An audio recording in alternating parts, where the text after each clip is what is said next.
ৰাজ্যৰ অন্যতম চাৰিচকীয়া বাহন বিক্ৰেতা প্ৰতিষ্ঠান আৰটি মটৰ্ছ যোৰহাটে ৰাজ্যৰ কণ ছাত্ৰ-ছাত্ৰীসকলৰ কায়িক মানসিক তথা শাৰীৰিক উৎকৰ্ষ সাধনৰ অৰ্থে তেওঁলোকৰ জগদুৱাৰৰ 232 নং প্ৰাথমিক বিদ্যালয়ত এখন শিশু উদ্যান মুকলি কৰিছে।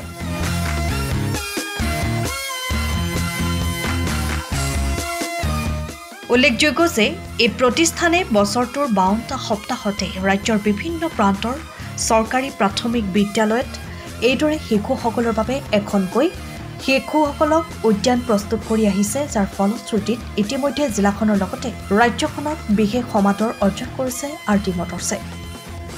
ইপিনে ব্যৱসায়ৰ সমান্তৰালকৈ প্ৰতিষ্ঠানটোৱে যি সামাজিক দায়বদ্ধতাৰ নিদৰ্শন দাঙি ধৰিছে সেয়া ৰাইজে আদৰ্শ বুলি অভিহিত কৰিছে আৰু আগলৈও এইদৰে কাম কৰি যাবলৈ আহ্বান জনাইছে স্থানীয় ৰাইজে।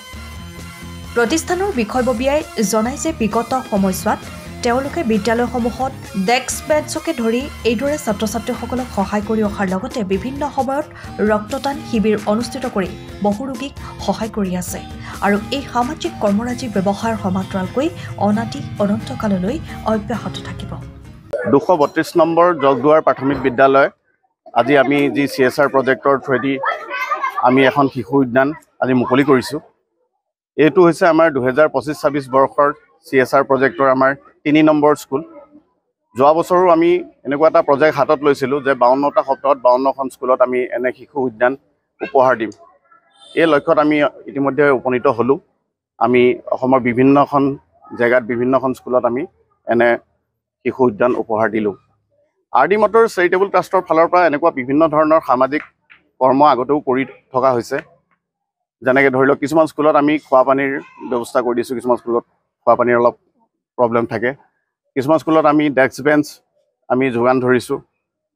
এনেধৰণৰ কিছুমান সামাজিক কাৰ্যক্ৰমণিকা আমি আৰটি মটৰ্ছৰ ফালৰ পৰা বিগত বছৰত আৰু এতিয়াও বৰ্তমানো আমি হাতত লৈ আছোঁ আৰু কৰি গৈ আছোঁ আৰু কৰি গৈ থাকিম।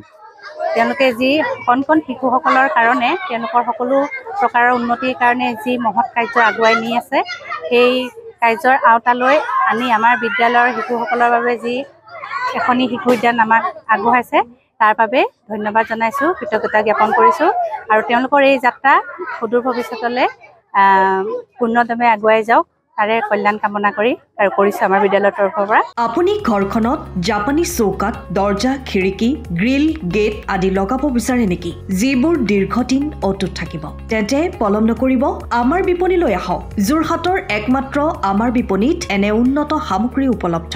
এই মেচিনটোৱে বেণ্ড কৰা হয়, দৰ্জা, চৌকাত আৰু উইণ্ডো বনোৱা হয়, বাকী আমাৰ গেনব্লাইজত হয়। এইবিলাক আমাৰ ঠিকনা শ্ৰীৰাম এলুমিনিয়াম চেণ্টাৰ, DCB তিনিআলি, তৰাজান, যোৰহাট 785006। যোগাযোগৰ নম্বৰ 8638967754 অথবা 9401552548। পাল্লা বনোৱা আছে, গেলভেনাইজৰ হয়, এইটো প্ৰেছ ষ্টীল বুলি কয়, গেলভেনাইজৰ উইণ্ডো হয়। ইয়াত ষ্টীলৰ এইবিলাক গ্ৰিল দিয়া আছে, এক্সট্ৰাকে গ্ৰিল প্ৰয়োজন নাই, গ্ৰিল চব লাগি গৈছে। আৰু এইফালে মস্কিটো নেটো দিব পাৰে, এইটো মস্কিটো নেট, এইফালে বেক চাইডে মস্কিটো নেটৰ পাল্লা আছে। পকাত নি পিনে ঘৰটো আৰম্ভ কৰোঁতে লৈ যাবলগীয়া হয়, তেতিয়া পকাত দি দিলে মানে ইয়াত ঢেলাই সোমাই যাব, মছলা সোমাই যাব, বালি মছলাটো ভৰাই দিলে মানে মজবুত হৈ যাব। ইয়াৰ সময়ৰ খবৰ সময়ত পাবলৈ ফ'ল' কৰক টাইম অফ আছে।